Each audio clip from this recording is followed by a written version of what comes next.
The Engineer and the Dwarfs, Part 3. German folk tale. Karl noticed passages running in all directions, and low caves which seemed to be dwellings, many of them richly ornamented and furnished. In one of these caves he observed a looking-glass, and wondered which of the dwarf men trimmed his beard before it. He met a great many little men scurrying about, who cast anxious glances at the giant who had strayed among them. Karl had frequently to stoop, the ceilings seemed very low to him, although they were high enough compared to the dwarf men.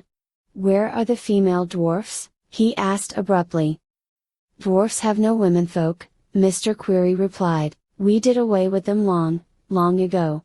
"That was rather rough on them, eh?" said Karl. "Well, it happened so many centuries ago that we have forgotten all about it, and so are unable to gratify your curiosity. Perhaps if you care for antiquities and were to study the pictures on the walls, you might find out." "Not my line," said Karl shortly. "As we have no women," Mr. Query continued, "we never quarrel and have no differences of opinion." "I expect no lady would care to live down here with you in this dark hole," said Karl, thoughtfully. "But to whom does the looking-glass belong?" "A fairy comes to visit us occasionally, she makes herself useful and tidies up the place a bit for us," said the dwarf. "She's here now, would you like to see her?" "Of course I should," said Karl, his heart beating fast at the thought of meeting a real fairy. Perhaps she was a princess in disguise, and he might be chosen to win her. The dwarf drew back the curtain that hung before a beautifully furnished cave, and there Karl saw a young girl who was busy dusting and arranging handsome gold vases on a carved bracket. Even by the pale light of the glowworms and the lantern which he had not yet extinguished, he could see that she was very beautiful. She had a mass of red-brown hair, that waved in tiny curls about her forehead, and hazel eyes with dark eyelashes. As to her figure, she was small and slight, so that she did not look quite so monstrous in that little world as Karl did. She had a big holland apron on, with a gaily embroidered border. When she saw Karl, she laughed. "To think of meeting a young man in this old hole, how funny!" she exclaimed. "Are you a fairy?" said Karl, bewildered by her beauty. "Do I look like one?" she answered with a toss of her bronze curls. "Not exactly," said Karl, "but then I have never seen a fairy. You are pretty enough for one." She made a little curtsy in acknowledgement of the compliment. "I'll have finished my work soon," she said, "and then we will go home together." "That will be delightful," said Karl. The dwarfs were looking on. "You may go," said Mr. Query, "you have worked enough for today." He handed her several pieces of gold. Her eyes sparkled with glee as she pocketed the coins. She was proud of having earned some money. "Follow me," she said to Karl, "and I will show you the way home. You would never be able to find it alone." "The dwarfs have burrowed here like moles," said Karl aside to the girl, "and I believe they are almost as blind and ignorant."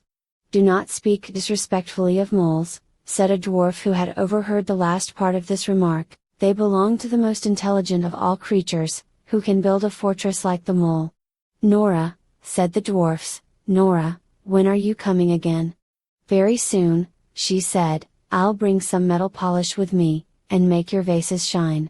"Nora," thought Karl, "so that is her name, I wonder where she lives." Nora led the way back through intricate passages until they came to the open space where there was the staircase leading up to the outside world. "Good morning," she said to the dwarfs. Karl pulled out his watch. Yes, the night was already past, it was 4 o'clock. "I'll drop in again soon, and see about your little commissions," he said to the dwarfs. "Electric light you want, telephone and lift, it will be rather a big job." "And what about the airship?" asked Mr. Query. "Oh, I can't rig that up for you, you must go to Frankfurt and see that for yourselves. Good morning," and he turned to follow Nora, who was already some way up the stone staircase. From a distance she really looked like a fairy. The light of dawn shone on her wonderful hair, she had taken off her apron, and had on a white dress trimmed with gold, that fluttered as she mounted the steps. At the top she waited to take breath, and Karl easily caught her up. They gazed down into the depths beneath them, but no trace of dwarfland could they see. Even the glowworms had vanished, and the rough steps looked like natural niches in the rock. They were on the top of the mountain. Nearby stood a grove of firs, The trees were so gnarled and stunted from their exposed position that they looked like a dwarf forest, and seemed appropriate growing there. "Your name is Nora," said Carl boldly, "but that is all I know about you."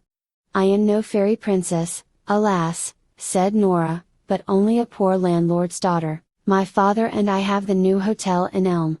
"Oh, you must be the pretty innkeeper's daughter then of whom I have heard so much," said Carl. "Now isn't it funny, I had meant to stay the night at your hotel on the chance of seeing you, and now we meet under the earth in Dwarfland. Romantic I call that." "Why do you work for those little beggars?" he continued.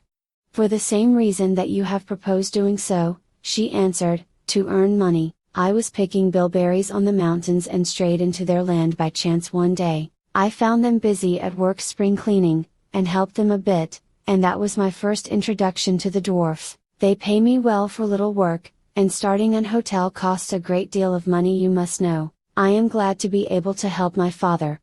"You do not come from this part of Germany, you speak quite differently to us," said the young man inquiringly.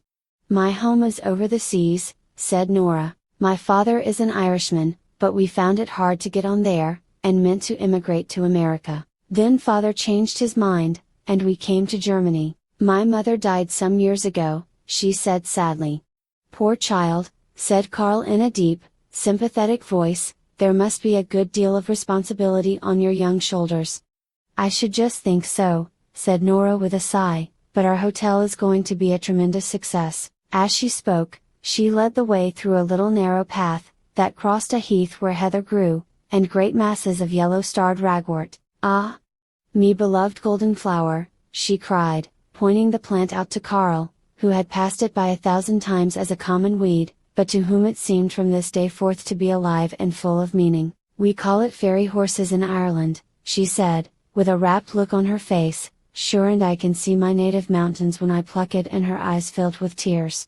She wanted no consoling, however, her mood changed quickly enough. "Do come here," she called out to Carl, "and see what I've found now." She showed him a clump of pure white heather. "It is tremendously lucky," she said, "and you shall have a bit too." So saying, she stuck a piece of white heather in his buttonhole, real white heather, not the faded flowers which children sometimes mistake for it. Carl treasured the spray carefully. "And how did you come to be among the dwarfs?" said Nora.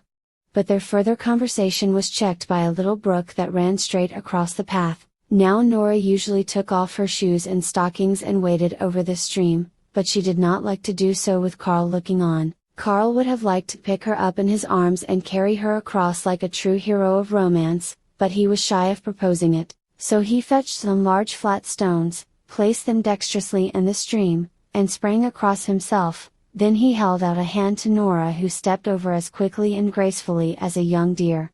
"Now I will tell you how it was you found me in Dwarfland," said Carl as they walked on together. "I was at work on the new tunnel." "You'll not be telling me that you are a working man," said Nora. "No, I am an engineer. I was on duty looking after the men, then, somehow or other I fell against the wall of the tunnel and hurt my arm." He showed her his torn coat as a proof of the story. "Poor thing," she interrupted, "did you bind it up properly?" "Oh, it was a mere nothing," said Carl. "Well, I found myself in a strange winding passage that led right down into the central hall of the dwarfs." He did not wish to say that he had been asleep, he thought that would sound so silly. "Queer little fellows they are, those dwarfs," he continued, "awfully ignorant too. Now will you believe it, they had never heard of the Zeppelin airship?" "We'll really have to give them lessons," said Nora, laughing, "but perhaps they are not so stupid as they make themselves out to be."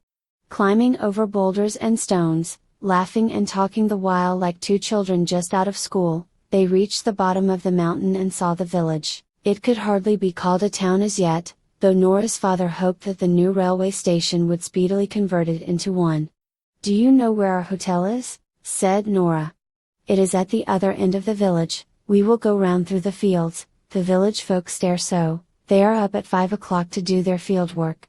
There it is," she called out proudly, pointing to a large white house with green shutters on which the words, "Hotel Fancy," were written in large gold letters.